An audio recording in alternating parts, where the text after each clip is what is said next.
थकाइ लाग्यो रेस्ट गर्न पर्यो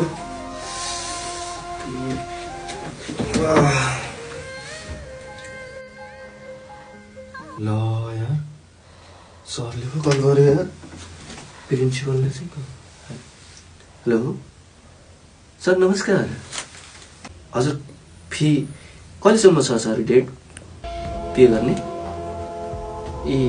भोलि नै तिर्नुपर्ने लास्ट डेट ए हस् हुन्छ सर ल यार कसलाई भन्ने होला यार घरमा बाउआमालाई के भन्ने कसरी भन्ने पैसा एउटा छैन कमाउने कसलाई पो भन्ने होला यार टेन्सन एकछिन घरमा कल गर्छु हेलो बुवा कहाँ हुनुहुन्छ ए खाना खानुभयो ए बुवा यहाँ कलेजको फी तिर्नु पर्ने थियो क्या अरे हजुर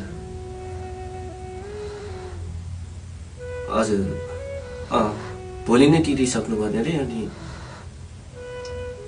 सकिने हो कि कतैबाट हजुर ल घरबाट कल आयो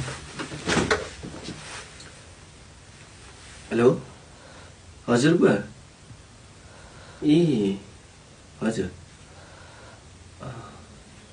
हजुर मेरो खातामा राखिदिनु होला कहाँबाट ल्याउनु भयो ए कसले सापडी माग्नु भएको हजुर ए ल हुन्छ ल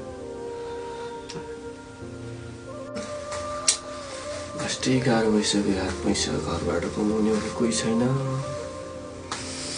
पढेर पनि कोही सकिने हो गाह्रो भइसक्यो के तनाव भइसक्यो ए ब्याचलर सकेर बिते जान्छु अब छिटै